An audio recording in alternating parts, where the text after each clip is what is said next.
안녕하세요. 인문학을 요리하는 남자, 인문학 셰프 세봄입니다. 자, 이번에는 인문학 심포지엄을 진행을 합니다. 현재까지 우리가 세 가지 주제를 중심으로 세미나를 진행했습니다. 즉, 니들이 예술을 알아, 오 신이시여, 잘 먹고 잘 살고 있니? 자, 이 주제에 등장하는 이론들 중에서 여러분의 인문학적인 사고의 지평을 넓히는데 도움이 될 만한 이론들을 선별해서 이번 심포지엄에서 한 번 더 반복적으로 살펴보도록 하겠습니다. 먼저 오늘 심포지엄에 등장하는 학자분들은 이렇습니다. 자, 그리고 이 학자분들께서 주고받는 의견에 귀를 잘 기울이면 여러분들이 이 이론들을 잘 흡수해서 여러분들의 분야에서 인문학적인 사고를 잘 활용해서 여러분의 삶을 조금 더 풍부하게 만들어가는 데 분명 도움이 될 것이라고 확신합니다. 자, 오늘 등장한 학자분들은 먼저 칸트, 아리스토텔레스, 한스 퀸, 엘리아데, 하이데거, 보드리아르가 되겠습니다. 자, 오늘 세미나 관련해서 먼저 제가 말문을 트겠습니다. 인문학 카페에 참여해 주신 학자분들을 진심으로 환대합니다. 그동안 니들이 예술을 알아, 오 신이시여, 잘 먹고 잘 살고 있는 이를 주제로 세미나를 진행했습니다. 자, 이번 심포지엄에서는 그동안 다루었던 주제에 출연한 이론 중에서 학자분들께서 강조하고 싶은 견해를 중심으로 진행을 합니다. 먼저 예술과 윤리의 관계와 관련하여 칸트 선생님의 견해부터 시작할까요? 자, 그러니 칸트 선생님께서 예술과 윤리의 영역은 이익관심과 무관한 마음을 공유하고 있습니다. 그래서 미적이라고 하는 것은 윤리적으로 선함, 윤리적으로 옳음을 상징합니다. 모든 사람은 미적인 것에 동의할 수 있고 동의해야 마땅하지요. 미적인 경험으로 진입할 때 우리의 마음은 순할 뿐만 아니라 고양합니다. 즉 단순한 쾌락적 감각을 넘어서지요. 결국 미적 판단과 관련한 나의 주관적 판단인 준칙과 다른 사람의 준칙은 보편적 합의에 도달할 수 있는 셈이지요. 자, 우리 칸트 선생님의 의견과 관련한 핵심 질문은 이것입니다. 내가 아름답다라고 생각하는 것에 대해서 다른 사람도 아름답다고 동의할 수 있는가? 내가 아름답다고 생각하는 것에 대해서 다른 사람도 아름답다고 동의할 수 있는가? 즉 나의 미적 판단과 다른 사람의 미적 판단은 그 공통분모를 찾을 수 있는가? 자, 이 질문과 관련해서 칸트 선생님은 그렇다, 가능하다. 그것이 바로 미적 판단의 본질이다. 이렇게 생각을 하고 있습니다. 그러면 왜 그것이 미적 판단의 본질인가? 왜냐하면 조금 이따 이야기하겠지만 미적 판단은 일련의 형식을 가지고 있습니다. 미적 판단만이 가지고 있는 형식이 있는데 그러한 미적 판단이 가진 형식 덕분에 우리는 인간이라고 하는 영역에서는 내가 아름답다고 생각하는 것에 대해서 다른 사람도 얼마든지 아름답다라는 미적 판단이 합치할 수 있다. 이런 견해를 가지고 계시고요. 그리고 그러한 미적 판단이라고 하는 것은 윤리의 영역과 상당 부분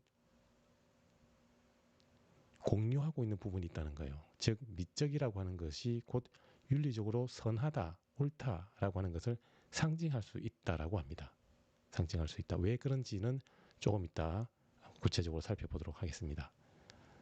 자, 그래서 일단 여기서 중요한 부분은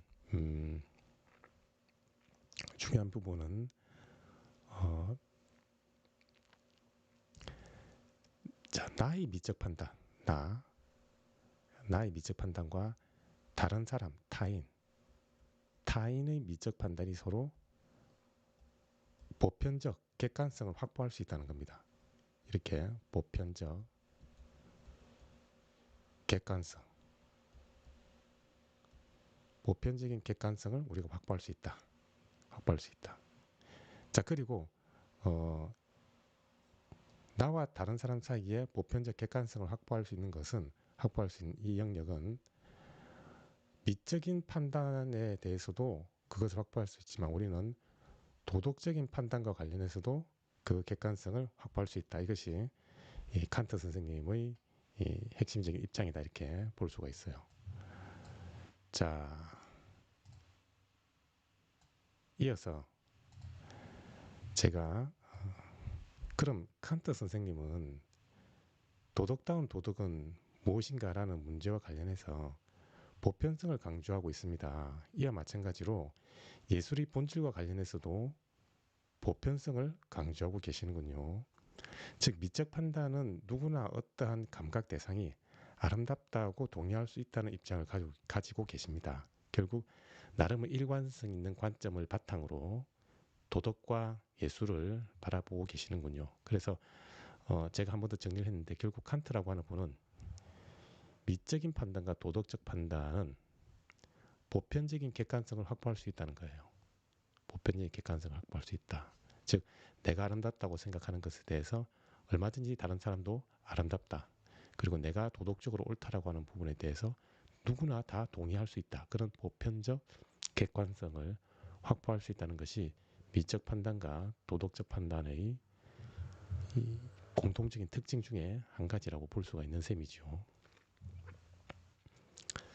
자, 그러니 이제 칸트 선생님께서 물론입니다. 흔히들 미적 판단이 개인의 주관적인 판단이기에 상대적이라고 착각하는 경우가 있어요. 하지만 미적 판단은 보편성을 확보할 수가 있습니다. 쉽게 말해서 자신이 보기에 권은비라고 하는 가수분이 아름다우면 다른 사람이 보기에도 아름다운 거예요.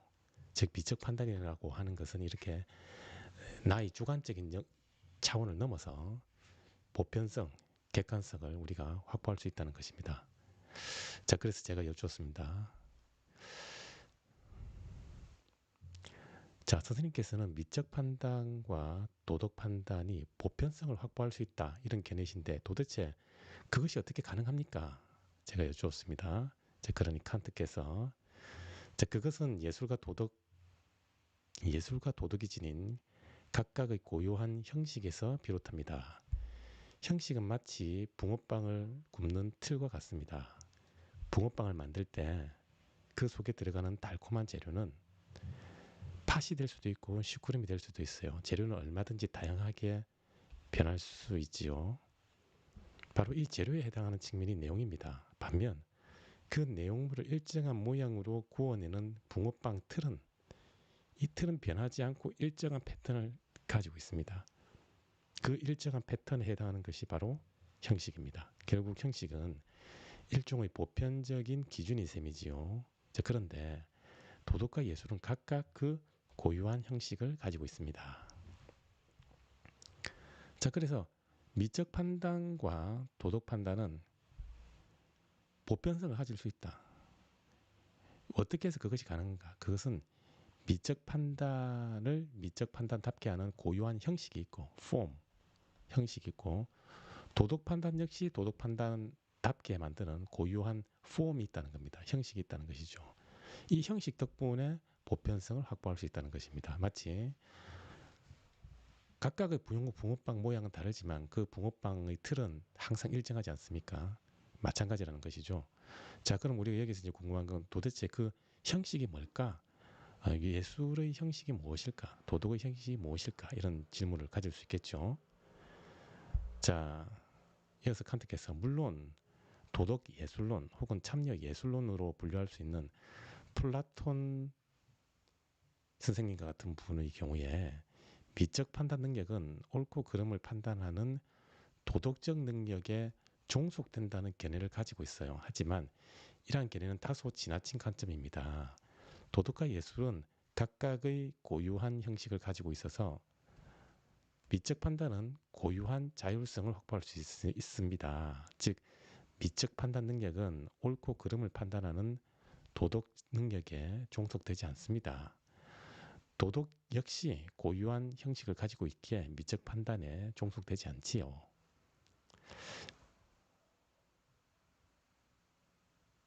자, 그러면 예술은 도덕에 종속되는가? 예술은 도덕에 종속되는가? 자, 플라톤과 같이 그리고 플라톤이나 톨스토이와 같은 분을 우리가 어, 참여 예술론이라고 분류를 하죠. 참여 예술론.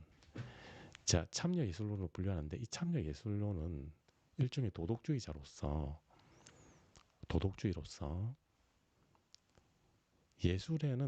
예술은 도덕적인 품성을 고양시킬 수 있는 내용을 반드시 가지고 있어야 한다. 이런 입장을 가지고 있어요. 예술은 도덕적인 품성을 잘 길러낼 수 있는 내용을 반드시 가지고 있어야 한다. 내용을 가지고 있어야 한다. 자, 이런 관점에서는 예술이 도덕에 종속되는 그런 경향을 보이고 있습니다. 하지만 칸트라고 하는 분은 미적 판단과 도덕 판단은 나름의 고유한 형식을 가지고 있기 때문에 어느 한쪽이 다른 한쪽을 종속시키지는 않는다는 거예요. 그러니 미적 판단과 도덕적 판단은 나름의 자율성을 유지를 한다는 것이죠. 자, 그러면 미적 판단과 도덕 판단은 나름의 고유한 자율성을 가지고 있어서 미적 판단 능력이 옳고 그름을 판단하는 도덕적 능력이 종속되지 않고 그 반대도 마찬가지입니다. 반대도 마찬가지예요. 자, 그러면 도대체 그 고유한 형식이란 것이 무엇일까? 자, 그렇다면 결국 그 고유한 형식이 예술과 도덕 사이의 관계를 설정하는 관건인 셈인데 먼저 도덕의 형식이 가지고 있는 특징부터 안내해 주시죠.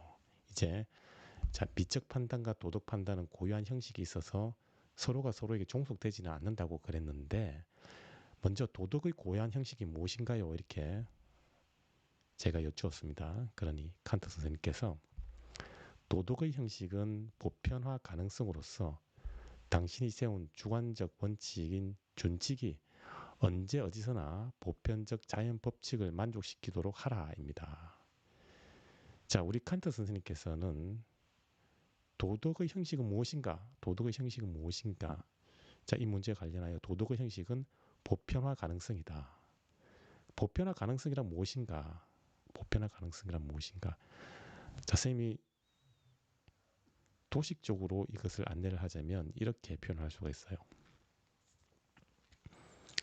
여러분들이 일상을 살아가면서 나름의 주관적인 행동의 원칙을 세우지요. 주관적인 행동을 세웁니다. 예를 들면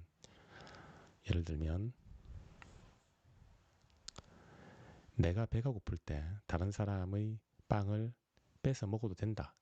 이런 주관적인 원칙을 세웠다고 합시다. 자, 이런 주관적인 원칙을 우리가 준칙이라고 합니다. 준칙. 자, 준칙을 A라고 하겠습니다. 자, 이 준칙이 도덕 법칙이 되기 위해서는 반드시 보편화 가능한지를 걸러야 됩니다. 보편화 가능한지를 검사를 해야 되죠. 일종의 필터링 장치가 필요한데 이 필터링 장치가 바로 보편화 가능성입니다. 그래서 이 보편화 가능성이라는 조건을 만족하면 이 A는 A-가 되는 거예요. 즉 보편적인 자연 법칙처럼 보편화 가능성을 만족하는 도덕 법칙이 되는 거예요. 도덕 법칙. 자, 이 도덕 법칙은 마치 보편적인 자연 법칙처럼 보편성을 지닙니다. 자연 법칙은 항상 언제 어디서나 보편적이지요. 마찬가지로 도덕 법칙 역시 언제 어디서나 누구나 동의할 수 있는 보편성을 지닌다는 거예요. 단 이 준칙이 반드시 보편화 가능성이라고 하는 이 테스트를 통과를 해야 된다는 것이죠. 자, 그럼 봅시다. 내가 배가 고플 때 다른 사람의 빵을 함부로 뺏어 먹어도 된다. 이 준칙은 도덕 법칙이 될 수 있을까요? 만약에 도덕 법칙이 될 수 있으려면 나 위에 모든 사람들이 나와 똑같은 이 준칙대로 나에게 행위한다 할지라도 내가 받아들일 수 있어야 합니다. 자, 그럼 여러분 받아들일 수 있겠습니까? 여러분이 여러분이 배가 고플 때 다른 사람의 빵을 함부로 뺏어 먹어도 된다는 준칙을 세웠어요. 그러면 다른 사람들이 배가 고플 때도 여러분의 빵을 함부로 뺏어 먹어도 된다는 준칙을 받아들일 수 있어야 합니다.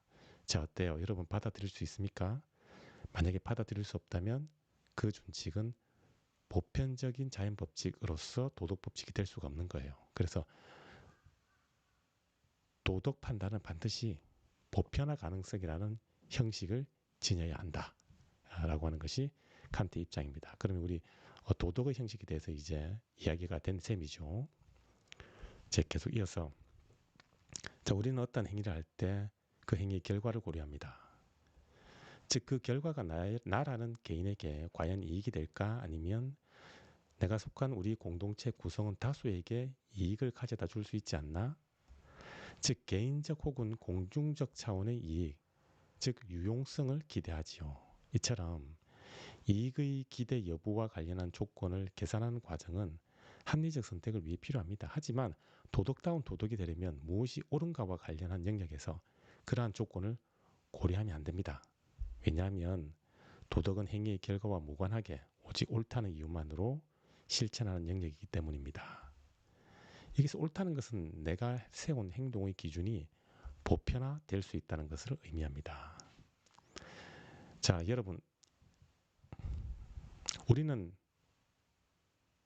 합리적 선택, 즉 최소의 비용으로 최대의 효과를 이뤄낼 수 있는 합리적 선택을 절대로 해서는 안 되는가? 절대로 해서는 안 되는가? 여기에 대해서 칸트 선생님은 그렇지는 않다. 예를 들면 여러분이 정해진 돈으로 음식을 사 먹거나 정해진 돈으로 한 달간 생활을 해야 되는 상황에서는 최소의 비용으로 최대의 효과를 가져다 줄 수 있는 그런 소비 패턴을 여러분이 열심히 궁리를 해야 되겠지요. 즉 경제적인 합리성을 갖추어야 합니다.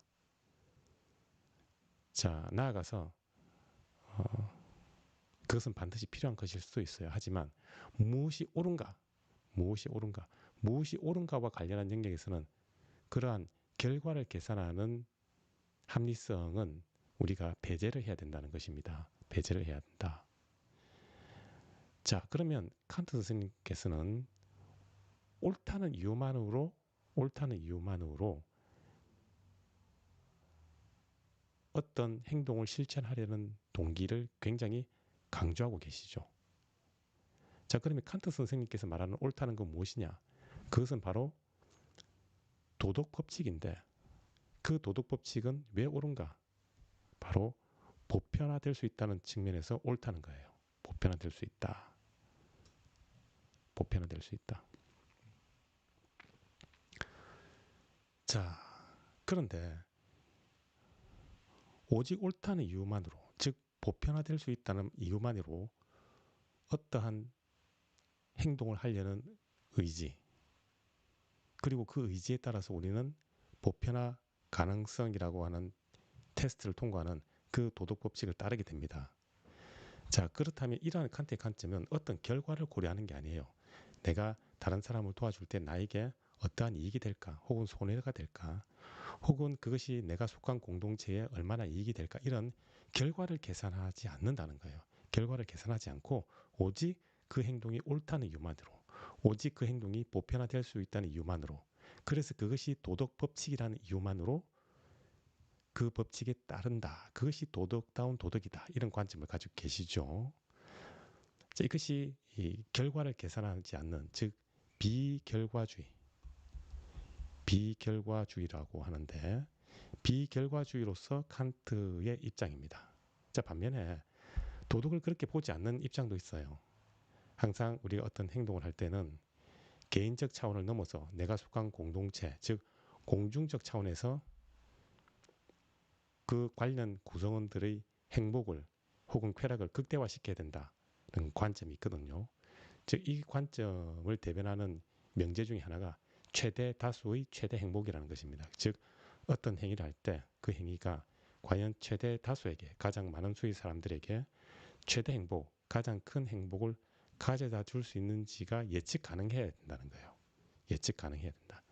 바로 그 최대 다수의 최대 행복이라는 원리에 들어맞는지, 검토를 해야 된다는 것이죠. 이때 그 최대 다수의 최대 행복이라고 하는 원리, 우리가 그것을 유용성을 따진다 이렇게 부릅니다. 그러니 도덕 판단을 유용성에 근거해서 도덕 판단의 실천 여부를 결정하는 그러한 입장도 있습니다. 우리가 그러한 입장을 공리주의라고 합니다. 공리주의. 그러면 어떻습니까, 여러분? 공리주의는 결과를 고려하지요. 그러니 결과주의라고 할 수가 있어요. 결과주의. 반면에 우리 칸트 선생님은 결과를 고려하지 말라고 하지요. 즉 비결과주의의 입장에 서 있다. 이렇게 우리가 볼 수가 있습니다. 자, 이어서 칸트께서 예를 들어 불량배들에게 둘러싸여 위협을 받는 사람을 목격한다고 합시다. 이때 공경에 처한 사람을 돕는다면 나에게 어떤 이익이 될까라며 이리저리 계산을 할 수도 있지요. 그리고 도움을 제공한 행위에 따른 보상 혹은 좋은 평판을 기대하면서 그 사람을 위험에서 구합니다. 물론 이러한 도움의 손길은 결과적으로 이타적인 행위입니다. 하지만 그 이타적 행위는 순수하게 선한 동기로부터 비롯된 행위가 아닙니다. 즉 도움을 제공한 결과 기대할 수 있는 이익을 따지는 동기로부터 나오고 있습니다. 그러면 즉시 그 이타적 행위는 도덕적 가치를 상실합니다. 자, 공리주의의 입장처럼 어떠한 행위가 최대 다수의 최대 행복이라고 하는 유용성을 기대할 수 있는가에 따라서 그 행위를 실천할지 말지를 결정하려는 그러한 태도에 대해서 칸트는 전혀 도덕적 가치가 없다라고 보고 있습니다. 전혀 도덕적 가치가 없다. 자, 그러면 도덕적 가치가 있는 행위는 어떤 행위인가? 여기에 대해서 칸트 선생님께서 물론 여러분들 제가 앞서 언급드린 것으로부터 짐작을 할 수 있겠지만 바로 보편화 가능성을 만족하는 것이죠. 보편화 가능성을 만족한다는 것은 곧 결과를 고려한다, 고려하지 않는다, 고려하지 않는다는 것입니다. 그 행동의 원칙이 그 자체로 옳다는 이유만으로 그 행동을 따르게 되기 때문에 결과를 고려하지 않습니다. 그러니 보편성을 띌 수밖에 없지요. 여기에 대해서 한 번 더 칸트 선생님의 견해에 귀를 기울여 보겠습니다. 자, 반면 오직 그 사람을 돕는 것 자체가 옳다는 이유만으로 이타적 행위를 한다면 즉시 그 행위는 도덕적 가치를 회복합니다. 위험에 처한 사람을 돕는 행위가 그 자체로 무조건 옳다는 건 어떻게 파악할 수 있습니까? 어떻게 파악할 수 있을까요? 물론 직관적으로 간파나 알미지만 그 이유를 정당화하자면 사람을 돕는 행위는 보편화 가능성을 만족합니다. 즉 내가 위협을 받고 있을 경우 나 이외의 모든 사람들이 나 자신의 결정과 마찬가지로 나를 도우려는 그 판단을 얼마든지 받아들일 수 있습니다. 그래서 공경에 처한 사람을 돕는 행위는 그 자체로 무조건 옳지요. 자, 칸트 선생님의 견해는 결과를 고려하지 말고 오직 그 행위가 옳다는 이유만으로 그 행위를 따르는 것, 그것이 도덕적 가치가 있다라고 보는데, 그러면 결과를 고려하지 않고 오직 옳다는 이유만으로 그 행위를 따르는데 그 옳다는 것은 어떻게 알 수 있는가? 어떻게 알 수 있는가? 여기에 대해서 우리 칸트 선생님은 옳다는 건 보편화 가능한지 그렇지 않은지를 확인해 보면 된다.